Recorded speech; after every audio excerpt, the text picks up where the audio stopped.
Hi friends, आज मैं आपके सामने प्रस्तुत कर रही हूँ वेद प्रकाश शर्मा जी का उपन्यास एक थप्पड़ हिंदुस्तानी का part 5। Please like share subscribe my channel. Ashraf गुर्रा उठा। मैं पूछता हूँ, क्यों? उसे किस गुनाह की इतनी बड़ी सज़ा दी जा रही है? उसका गुनाह क्या बताने की ज़रूरत है? अगर इसका कारण वही है जो हम समझ रहे हैं तो कहने से पहले अशरफ ने एक बार आशा, विक्रम नाहर और परवेज पर नज़र डाली। जब महसूस किया जो कुछ वह कहने वाला है उसके लिए उसे सभी का समर्थन हासिल है तो बोला, इतना बड़ा गुनाह नहीं किया है विकास ने, बल्कि अगर गौर किया जाए तो वही किया है जो आज हिंदुस्तान के बच्चे बच्चे की आवाज़ है। आम भारतीयों के जज्बातों को शब्द दिए हैं उसने। आज वह हर सच्चे हिंदुस्तानी का हीरो है। क्या यह सब तुम चीफ से कह सकते हो? विजय ने उसकी बात काटकर कहा। सकपका गया अशरफ। पलटकर अपने साथियों की तरफ देखा। सभी बगले जागते नजर आ रहे थे। तुम बताओ विजय, आशा ने कहा, क्या विकास को इस तरह बर्खास्त किया जाना ठीक है? ठीक और गलत का सवाल बाद में खड़ा होता है मिस कोगिया पाशा। तब खड़ा होता है जब हम में से कोई या हम सब मिलकर उस चूहे से यह पूछने की हिम्मत रखते हो कि ऐसा क्यों किया गया। अगर हिम्मत ही नहीं रखते तो क्यों बार बार इस सवाल को सोचकर अपना भेजा खराब करें? अशरफ बोला, इसका मतलब मानते तुम भी हो यह जो भी कुछ हो रहा है गलत हो रहा है। तुम्हारा ख्याल पूरी तरह गलत है प्यारे जान जरोखे। एक साथ सभी चौंक पड़े। मुंह से विक्रम के निकला, क्या मतलब? हमारे ख्याल से दिलजले को वह नहीं करना चाहिए था जो उसने किया। क्यों? परवेज भड़क उठा। क्यों नहीं करना चाहिए था? क्योंकि वह एक सीक्रेट एजेंट था। सीक्रेट एजेंट के सीने में क्या दिल नहीं होता? आशा के लहजे में विद्रोह की गर्जना थी। इस देश का नागरिक नहीं होता सीक्रेट एजेंट? क्या उसे वह हक भी हासिल नहीं होता जो भारत के साधारण नागरिक को होता है? सच्चाई यही है, सीक्रेट एजेंट को वह हक भी हासिल नहीं होता। क्या मतलब? एक साथ पांचों बौखला गए। 5 स्टार होटल के स्विमिंग पूल में भरे पानी की तरह एकदम साफ है प्यारो, विजय कहता चला गया। सीक्रेट एजेंट बनते वक्त हम लोगों ने कुछ कस्में खाई थी। तुम्हारे दिमाग पर शायद धूल जम गई है। उसे साफ करो और याद करो। उनमें से एक कसम यह भी थी कि आज के बाद मेरे अपने कोई व्यक्तिगत विचार नहीं होंगे। मैं केवल सीक्रेट सर्विस के चीफ द्वारा दिए गए आदेशों का पालन करूंगा। मेरा अपना दिमाग उन आदेशों से सहमत हो या न हो। कमरे में सन्नाटा छाया रहा। बोलो, हम सबने यह कसम खाई थी या नहीं? कोई कुछ नहीं बोला। विजय को केवल देखते रहे थे वे। और दिलजले ने केवल अपना दिमाग ही नहीं चलाया बल्कि उनके हुक्म की अवहेलना भी की है। हुक्म की अवहेलना कुछ देर पहले साबित हो चुका है। हम लोग इतने सीनियर होने के बावजूद आज तक अपने दिल की बात चीफ से नहीं कह सकते, जबकि दिलजला जूनियर होते हुए भी उनके हुक्म की अवहेलना तक कर गया। केवल अवहेलना ही नहीं कर गया बल्कि एक तरह से भिड़ गया उनसे। विद्रोह करने से पहले वह सीक्रेट सर्विस के ऑफिस में पहुंचा था। चीफ ने मुझे खुद बताया था। उसने यही सब करने की इजाज़त मांगी थी जो आज तक के कैमरे के सामने कहा। चीफ ने विरोध किया, कहा, सीक्रेट एजेंट होने के कारण तुम ऐसा नहीं कर सकते। दुनिया के देश यही समझेंगे कि यह काम करने विकास को इंडियन सर्विस पाकिस्तान भेज रही है। हमारी सरकार ऐसा नहीं चाहती, मगर तुम सब दिलजले को बचपन से जानते हो। हद दर्जे का जिद्दी है वह। चीफ की एक नहीं सुनी, अतः वही किया जो उसे ठीक लगता था। और इन हालातों में चीफ के पास उसे बर्खास्त कर देने के अलावा चारा भी क्या था? एक बार फिर सबकी जुबान तालू से जा चिपकी। किसी के मुंह से बोल न फूट सका। विजय ने आगे कहा, अब फूटे मुंह से कुछ बोलो तो सही। उसके साथ यही किया जाना चाहिए था या नहीं? मुझे तो यकीन ही नहीं आ रहा है कि चीफ के इनकार के बाद विकास ने यह सब किया होगा। यानी चीफ झूठ बोल रहा है? नहीं, यह मतलब नहीं था मेरा। जिसके मुंह से ये बातें निकलने लगे, जिसका मतलब वह हो ही ना जो वो कहना चाहता है, तो ऐसे शख्स के लिए मुंह बंद कर लेना ही बेहतर होता है जान जरोखे। विजय कहता चला गया, एक बात अच्छी तरह समझ लो, यह कि मुमकिन है आज भारत के ज़्यादातर लोग विकास के साथ हों, उससे सहमत हो, उन सबकी भावनाओं का प्रतिनिधित्व कर रहा है वह, परंतु लोकप्रिय कदम उठाकर जनता का हीरो बन जाना अलग बात है और अपने दायरों से बाहर निकल जाना बिल्कुल अलग। उसने अपने दायरे तोड़े हैं, बर्खास्त तो उसे होना ही था। हीरो बनने की कीमत भी तो चुकानी पड़ती है। और फिर देखा जाए तो उसे बर्खास्त किया नहीं गया है, बल्कि उसने खुद को बर्खास्त कराया है। बास का हुक्म न मानने का मतलब क्या? सीधे सीधे यह नहीं होता उसने एक आम हिंदुस्तानी जैसी हरकत की है और इस कागज़ के जरिए आम हिंदुस्तानी ही बना दिया गया है उसे। क्या गलत किया गया? मेरे ख्याल से हम गलत दिशा में भटक रहे हैं। अशरफ ने विजय से लगभग सहमत होने के कारण विषय बदलने की गर्ज से कहा, कदाचित चीफ ने हमें यहाँ कागज़ के इस टुकड़े पर बहस करने के लिए इकट्ठा नहीं किया होगा। उनका उद्देश्य शायद हमें किसी मिशन पर लगाना है। 16 आने ठीक समझे प्यारे। मिशन क्या है? बता चुका हूँ। दिलजले को जंबूरे से पकड़कर चीफ के सामने पेश करना है और अगर वह ज़्यादा हील हुज्जत करे तो जहाँ मिले वहीं उसकी लाश बिछा देना।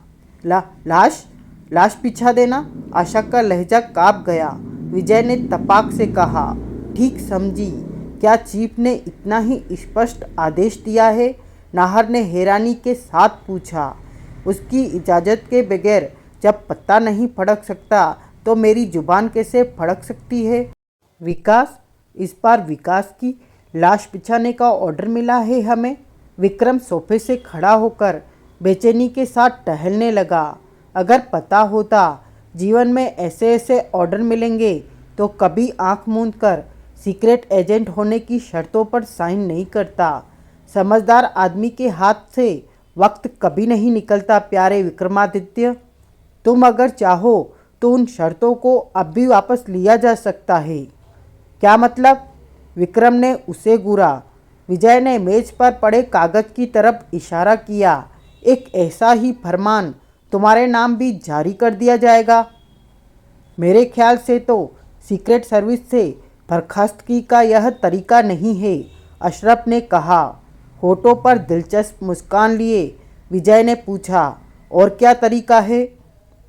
जहाँ तक मुझे याद है, नियुक्ति के वक्त कबूल की गई शर्तों के मुताबिक सीक्रेट सर्विस से हमें मौत ही बर्खास्त कर सकती है। तुम्हारे बच्चे जिए प्यारे जान जरोखे। हम दुआ करते हैं बड़े होकर तुम्हारा खून पिएं, क्योंकि अब हमें यकीन हो गया है कि तुम्हारे दिमाग पर छाई धूल साफ हो चुकी है। सब कुछ याद आने लगा है तुम्हें, और जब याद आने लगा है तो यह भी याद आ गया होगा कि दिलजले को यह कागज़ पकड़ाकर बर्खास्तगी पूरी नहीं की जाएगी, बल्कि वह तब पूरी होगी जब हम उसे पकड़कर चीफ के सामने पेश करेंगे या हम में से कोई उसे दुनिया से बर्खास्त कर देगा। करना चीफ को भी यही है, क्योंकि सीक्रेट सर्विस के नियमानुसार बर्खास्तगी पूरी तो तभी होगी। इसका मतलब तो ये हुआ कि अब हर हाल में विकास की मौत निश्चित है। बात को देर से समझना कभी न समझने से छोटा गुनाह है। आशा के फ्लैट में एक बार फिर सन्नाटा छा गया। इस बार छाए सन्नाटे में ऐसी धार थी जैसे ब्लेड उन सबको चीर रहा हो। अतः आशा ने कहा, विजय, हम सब लोगों के मुकाबले तुम फिर भी चीफ से काफ़ी खुलकर बात कर लेते हो, तो उनसे कहो ना। विकास अभी छोटा है, हम सबके बच्चे जैसा नादान है वह। अभी समझ ही कितनी है बेचारे को। इस सबके बेस पर उसे माफ़ किया जा सकता है? उनसे कहो उस मासूम को इतनी बड़ी सज़ा न दी जाए। तुम भावुक हो रही हो मिस गोगिया पाशा। क्या तुम भावुक नहीं हो रहे हो? तुम झेल सकोगे उसकी मौत? तुम्हारा तो वो। और बस इसके आगे एक लफ्ज भी न निकल सका आशा के मुंह से। सारे लफ्ज उसके रोने की आवाज़ में तब्दील हो गए थे। सोफे पर बैठ गई थी वह, मुंह गोद में छुपा लिया और फूट फूट कर रो पड़ी। वह यूं रोई थी जैसे रोकते रोकते भी बांध टूट पड़ा हो। माहौल गमगीन हो गया। आंसू विजय के अलावा हर आंख में थे। कुछ देर बाद विजय ने ही कहा, एक सवाल पूछना चाहता हूँ तुम सबसे। पूछो। अशरफ ने खुद को संभाला। देश बड़ा है या व्यक्तिगत भावनाएं? यह भी कोई पूछने की बात है? विक्रम ने कहा, देश हर हाल में बड़ा है। विकास ने चाहे जितना कहा हो कि वह जो कुछ कह या कर रहा है अथवा आगे करेगा, व्यक्तिगत स्तर पर एक आम हिंदुस्तानी के नाते करेगा, मगर हकीकत यह है अमेरिका और इंग्लैंड जैसे देश इस पर कभी यकीन नहीं करेंगे। विश्व यही मानेगा कि भारत ड्रामेबाजी कर रहा है। ड्रामेबाजी करके उसी उद्देश्य के साथ विकास को पाकिस्तान भेजा जा रहा है जो आरोप पाकिस्तान पर लगाए जा रहे हैं। संक्षेप में बात को यूं समझो, जो कुछ विकास ने कहा है अगर वह उसे करने में कामयाब हो गया तो भारत पूरे विश्व में बदनाम हो जाएगा, अलग थलग पड़ जाएगा हमारा राष्ट्र। इसलिए हमारी ड्यूटी है ऐसा न होने दें। इसके लिए ज़रूरी है विकास को रोकना, उसे गिरफ्तार करना, न माने तो वही कर डालना जिसका हमें हुक्म मिला है। एक बार फिर कहूँगा कि देश के बारे में सोचो, उसकी आन बान शान से बड़ा कोई नहीं है। रही विकास की बात, उस पर तभी विचार हो सकता है जब हम उस पर काबू पाने में कामयाब हो जाएं। क्या मतलब? आशा रोना भूलकर एकदम से खड़ी हो गई। क्या तुम यह कहने वाले हो कि विकास को सज़ा से बचाने का कोई रास्ता निकल सकता है? एकमात्र रास्ता वही है जो तुमने सुझाया कि तुम चीफ से बात करो, उसे माफ़ करने की रिक्वेस्ट करो। उस रिक्वेस्ट को चीफ माने या न माने, मेरे ख्याल से वह सब कुछ भी खुद विकास के उस वक्त के रुख पर निर्भर होगा। अगर वह आराम से इस बात को मान जाए कि जो घोषणा उसने की है उसे कभी पूरा न करे और सार्वजनिक रूप से अपने कहे की माफ़ी मांगे, तो शायद चीफ उसे माफ़ कर दे। नहीं, अशरफ बोला, वह ऐसा नहीं करेगा। वह करेगा, मैं करवाऊंगी उससे। आशा में मानो विद्युत का संचार हुआ था। अपनी कसम दे दूंगी उसे। उस कसम को वह कभी नहीं तोड़ सकता। मैं उससे कहूँगी, पाकिस्तान हमारे देश में लाशें बिछा रहा है तो बिछाए, हमारी सड़कें खून से लाल कर रहा है तो करे, हमारे शहरों को बम के धमाकों से उड़ा रहा है तो उड़ाए।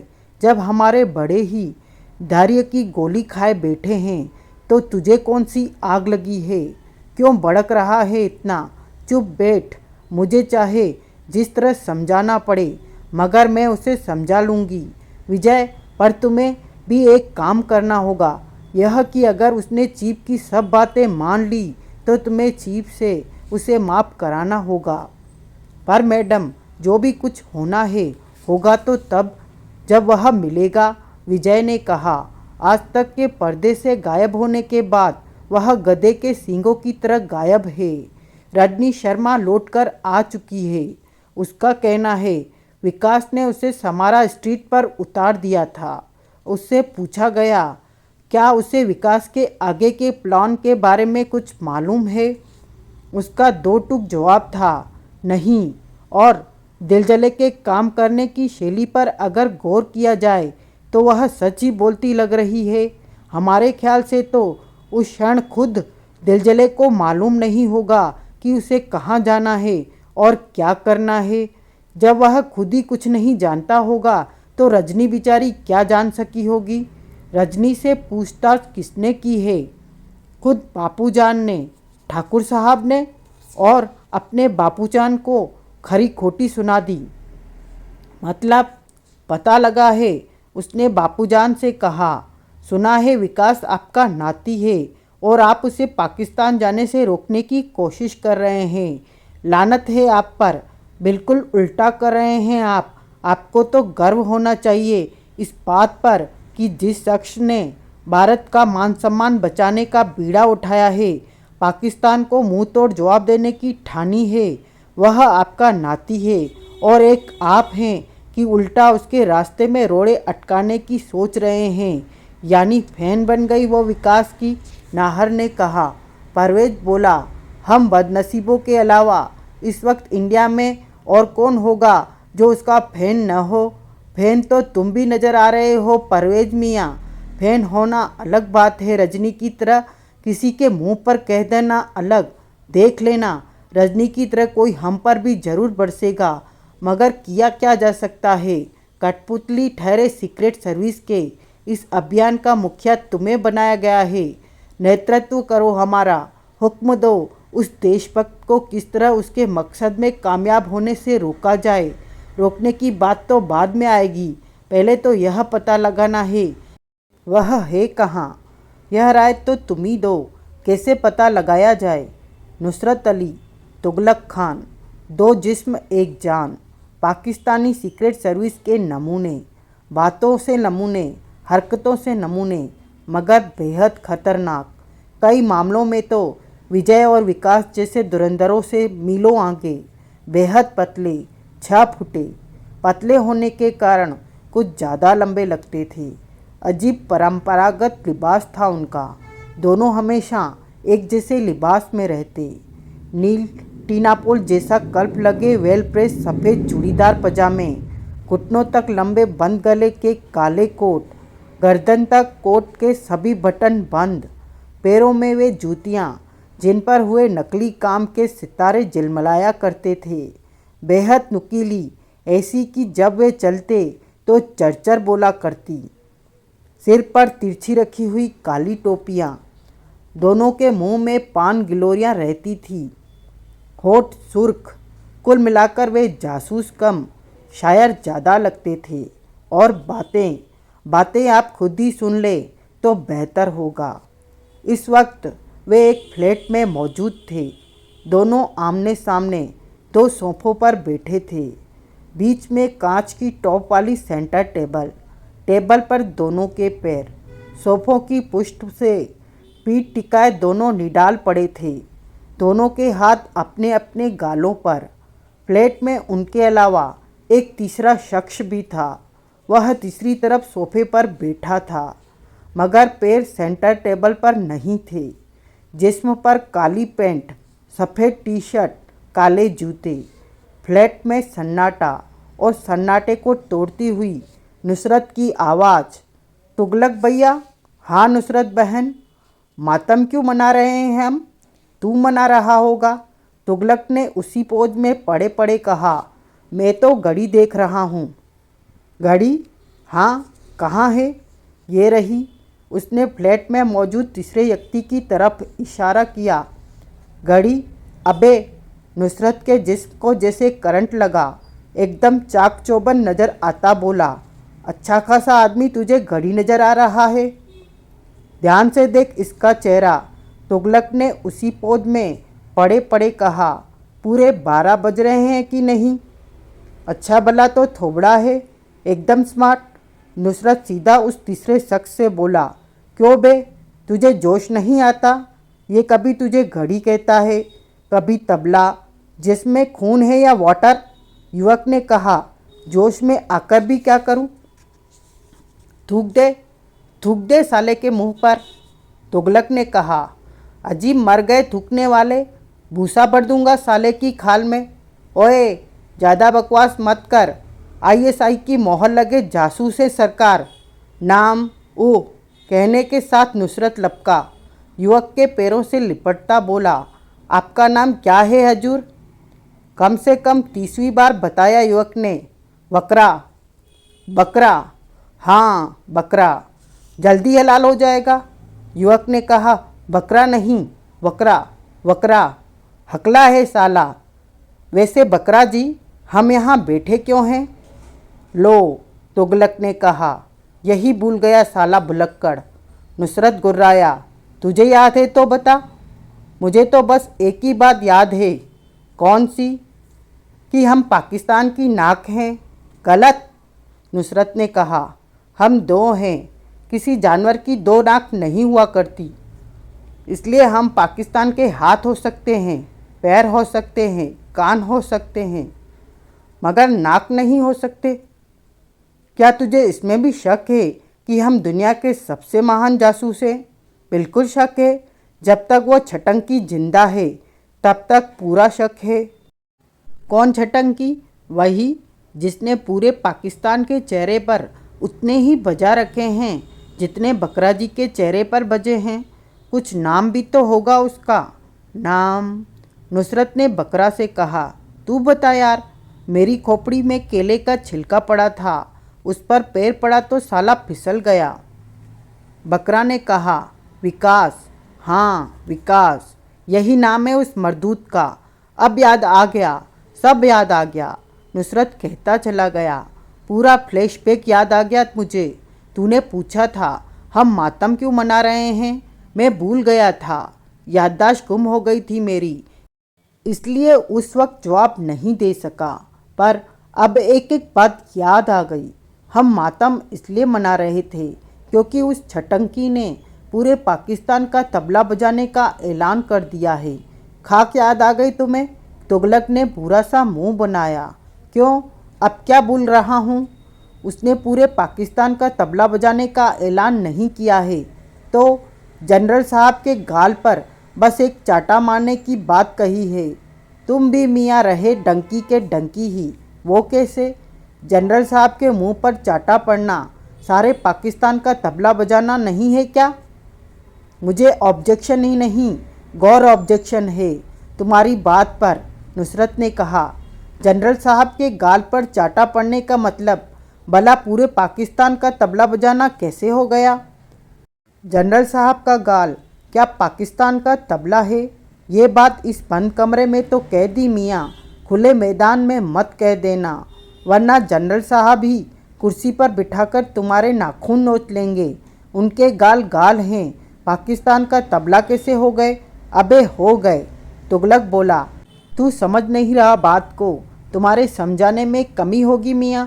मैं नहीं समझा सकता तुझे, मेरे तो फरिश्ते भी नहीं समझा सकते। कहने के बाद नुसरत बकरा को संबोधित हुआ। क्या नाम बताया था यार तूने अपना? बकरा। हाँ बकरा जी, ज़रा तुम ही समझाओ इस कूड़ मगज को। जनरल साहब के गाल पर चाटा पड़ने का मतलब किस तरह पूरे पाकिस्तान का तबला बज जाना है? बकरा की खोपड़ी पूरी तरह आउट हो चुकी थी। आईएसआई के चीफ द्वारा नुसरत तुगलक के पास भेजा गया था उसे। जिस वक्त भेजा गया था उस वक्त वह सपन तक में नहीं सोच सकता था कि यहाँ आकर ऐसी मुसीबत में फंस जाएगा जैसी मुसीबत में अपने पिछले जीवन में कभी नहीं फंसा था। उसने तो बहुत नाम सुना था नुसरत तुगलक का। सोचा करता था कैसे होंगे वे जासूस जिन्हें निर्विवाद रूप से पाकिस्तान की सबसे टैलेंटेड जासूस चूड़ी माना जाता है। जिस वक्त उसे उनसे मिलने का हुक्म मिला था, यह सोचकर कितना रोमांचित हो गया था कि उसे पाकिस्तान के सबसे बड़े जासूसों से मिलने का मौका मिल रहा है। मगर यहाँ आने पर नुसरत तुगलक से मिलकर उसे लगा कुछ देर बाद वह अपने बाल नोचने लगेगा। जब चाहकर भी काफ़ी देर तक तुगलक के आदेश का पालन न कर सका तो कान के पर्दों से तुगलक की आवाज़ टकराई। बकरे मियाँ, नींद आ गई क्या? बिस्तर लगवाऊँ? नहीं तो, वह हड़बड़ाया। एक बार फिर दिल चाहा कहे मेरा नाम बकरा नहीं वकरा है, मगर फिर खुद ही इस विचार को रद्द किया। समझ चुका था वह चाहे कितनी बार अपना सही नाम बताए मगर कहेंगे वे उसे बकरा ही। तो समझाओ ना नुसरत बहन को, या पहले तुम ही जवाब दे दो। यह बात तुम्हारी अक्लदानी में फिट हो रही है या नहीं कि जनरल साहब के गाल पर चाटा पड़ने का मतलब किस तरह सारे पाकिस्तान का तबला बजाना हुआ? मजबूर बकरा को नुसरत से कहना पड़ा। नुसरत जी, तुगलक जी ठीक कह रहे हैं। अजी ठेंगा ठीक कह रहे हैं। उन्होंने आज से पहले कभी ठीक बात कही है जो आज कहेंगे? तुम तो मियाँ चमचागिरी कर रहे हो इनकी। नहीं कर रहे हो तो बताओ। किसी एक शख्स के गाल पर पड़े चाटे का मतलब पूरे पाकिस्तान। जनरल साहब पाकिस्तान के राष्ट्रपति हैं, तो क्या फ़र्क पड़ गया इस बात से? पति तो हम भी हैं अपनी पत्नी के। क्यों तुगलक मियाँ? करेक्ट। सोफे पर आराम से पड़े तुगलक ने कहा। एक बार फिर खोपड़ी बना गई वकरा की। जिस शख्स ने उसे नुसरत को समझाने की जिम्मेदारी सौंपी थी, वही शख्स अगले ही पल नुसरत की उटपटांग बातों को करेक्ट कर रहा था और इस तरह आराम से सोफे पर पड़ा था जैसे उसकी और नुसरत की बातों का लुत्फ़ उठा रहा हो।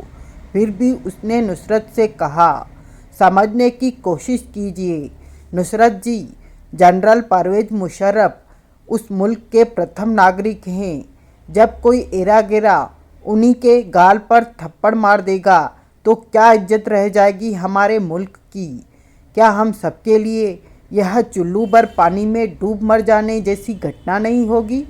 तुम्हारे लिए होगी, हमारे लिए नहीं हो सकती। क्यों? क्योंकि यह कहावत ही साली बिल्कुल बकवास है। आदमी चाहे जितना भी शर्मदार हो, चुल्लू भर पानी में डूबकर मर ही नहीं सकता। अगर तुम्हें मेरी बात गलत लगती है तो अभी लाता हूँ चुल्लू भर पानी, उसमें डूबकर दिखाओ। उफ! वकरा का जी चाहा एक ही जंप में वह कमरे से बाहर निकल जाए और फिर भागता चला जाए। उसे लग रहा था अगर वह कुछ और देर यहाँ रहा तो पागल हो जाएगा। झुंझला तो पड़ा ही वह। आप मेरी बात समझने की कोशिश क्यों नहीं कर रहे हैं? जब कोई किसी परिवार के मुखिया को ही पीट दे तो क्या पूरा परिवार पिटा हुआ नहीं मान लिया जाएगा? बिल्कुल नहीं माना जाएगा। कैसे माना जा सकता है? परिवार का मुखिया बूढ़ा होता है। बूढ़ा न भी हो तो कम से कम उदेड़ जरूर होता है। और उदेड़ का क्या है? चाहे जब चाहे जो पीट जाए। बात तो तब है जब कोई परिवार के जवान लड़के को पीट जाए। जवान लड़का यह पता लगते ही कि उसके साथ उसके बाप या दादा की ठुकाई कर गया है, ठुकाई करने वाले के सारे दांत झाड़ सकता है। भला वह यह सोचकर क्यों बैठ जाएगा कि जब परिवार का मुखिया ही पिट गया तो सारा परिवार पिट गया। बेबसी के आलम में वकरा ने अपने दांत किटकिटाए, मुट्ठियाँ बिची। अपने सारे शरीर में उसे चींटियाँ सी रेंगती महसूस हो रही थी। समझ चुका था वह सारे जीवन भी कोशिश करता रहे तो नुसरत को नहीं समझा सकता। जो शख्स समझने को तैयार ही न हो उसे भला कौन समझा सकता है? क्यों मियाँ? एक बार फिर नुसरत की आवाज़ उसके जेहन से टकराई। ढक्कन क्यों लग गया मुखाबिन पर? बोलो कुछ, कोशिश करो मुझे समझाने की। आखिर तुगलक बहन ने तुम्हें यह काम सौंपा है। वकरा ने निश्चय किया। आईएसआई के चीफ ने उसके द्वारा जो संदेश इनके लिए भेजा है वह इन्हें दे और सिर पर पैर रखकर भाग जाए यहाँ से। उसके बाद इन्हें उस संदेश का पालन करना है या नहीं, इसके बारे में ये जाने या चीफ। ऐसा निश्चय करते ही उसने बगैर किसी भूमिका के कहा, मैं आप लोगों के लिए आईएसआई के चीफ का मैसेज लाया हूँ। मैसेज ये है कि वे फ़ौरन आपसे मिलना चाहते हैं। मसला जनरल साहब की सुरक्षा का है। चीफ का कहना है कि आपसे बात करने का निर्देश उन्हें खुद जनरल साहब ने दिया है। वकरा ने बगैर रुके सारी बात एक ही सांस में कह डाली। कारण एक ही था, वह जान चुका था कि अगर उसने अपनी बात के बीच में इनमें से किसी को भी बोलने का मौका दिया तो यह छोटा सा संदेश वह सदियों तक पूरा नहीं कर सकेगा। अबे बड़ा ही सुस्त आदमी है, नुसरत ने तुगलक से कहा। देखा तुगलक बहन, आईएसआई वालों ने कैसे कैसे निकट्टू आदमी अपनी फोर्स में भर्ती कर रखे हैं। यही तो वजह है जिसके कारण आज 32 साल गुजर जाने के बावजूद ये लोग एक भी मिशन पूरा नहीं कर सके। जब इंडिया ने पाकिस्तान को तोड़ फोड़ कर बांग्लादेश बनाया था, तभी आईएसआई वालों को हिंदुस्तान के कई टुकड़ों में तोड़ने का मिशन सौंपा गया था, मगर उनके हर प्रयास के बावजूद वो अभी साबुत का साबुत है। तो ये है इनकी नाकामी का राज। ऐसे ऐसे लोग भर रखे हैं जिन्हें यह छोटी सी बात कहने में आधा घंटा लगा, आधा नहीं घंटा पूरा लगा है। तुगलक ने कहा, जनाब हमारे पहलू में 1 बजे पधारे हैं और अब 2:05 हो चुके हैं। तुगलक ने अपनी रिश्तवाज पर नज़र डाली। यहाँ तू भी गच्चा खा रहा है। छोटी सी बात कहने में जनाब ने 60 नहीं 65 मिनट लिए हैं। गलत तू है। वो कैसे? 2:05 अब हुए हैं। जनाब अपनी बात 5 मिनट पहले कह चुके हैं। 5 नहीं, बात केवल 2 मिनट पहले कही गई है। 2 नहीं 3 मिनट पहले। अटकना चाहूँ तो अटक सकता हूँ मैं, लेकिन चल तेरी बात बड़ी करता हूँ। तू भी क्या याद रखेगा कि किसी अमीर से पाला पड़ा था 3 ही मिनट पहले सही, यानी इन्होंने पूरे 62 मिनट लिए हैं। जी तो चाहा वक्रा का कि कहे, ये सारे मिनट मैंने नहीं तुमने लिए हैं, परंतु डर फिर वही था। उसने अगर कुछ भी कहा तो ये बात में से बात निकाल कर उसे इतनी लंबी कर देंगे कि मुझे कई दिनों तक यहाँ रहना पड़ेगा और साबित फिर भी यही होगा कि गलती मेरी है। अतः क्षण मात्र में उसने उनसे न उलझने का फैसला किया और सोफे से खड़ा होकर सीधा दरवाजे की तरफ बढ़ता हुआ बोला, मैं जा रहा हूँ। परंतु अभी वह दरवाजे के आसपास भी नहीं पहुँचा था कि अपने और दरवाजे के बीच डंप की आवाज़ सुनी। ठिठक जाना पड़ा उसे। पाया तुगलक उसके ठीक सामने खड़ा लहरा रहा था। मारे आश्चर्य के वक्रा का बुरा हाल हो गया।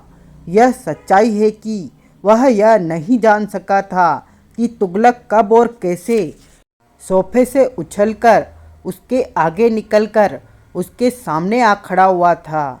इतनी फुर्ती की उम्मीद तो वह ख्वाब तक में नहीं कर सकता था। उसे लगा तुगलक इंसान नहीं जादूगर है। वक्रा को पहली बार एहसास हुआ इनके बारे में जो भी कुछ उसने सुना है गलत नहीं है।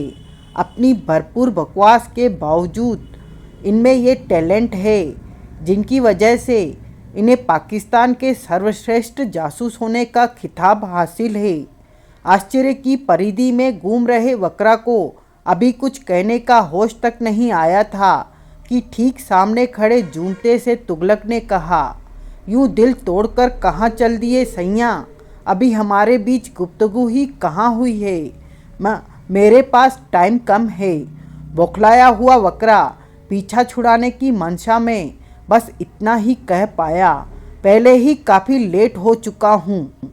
झूठ क्यों बोल रहे हो मियाँ? अभी तक तुम लेटे कहाँ हो? यहाँ सोफे पर बैठे ही तो थे। बिस्तर विस्तर लगवाने का जिक्र मैंने किया जरूर था, पर तुमने रिजेक्ट कर दिया। उफ, अब क्या कहता वक्रा? क्या कहता उसे जो बात को लेट से पकड़कर लेटने पर ले गया था।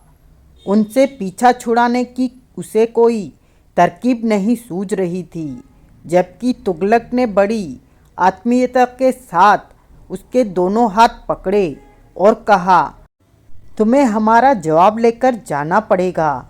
वक्रा के मस्तिष्क में विस्फोट सा हुआ। ठीक ही तो कहा था तुगलक ने। चीफ ने उनसे कहा था उनसे पूछकर आना कब मिलने आ रहे हैं। कमबख्तों ने सब बुला दिया।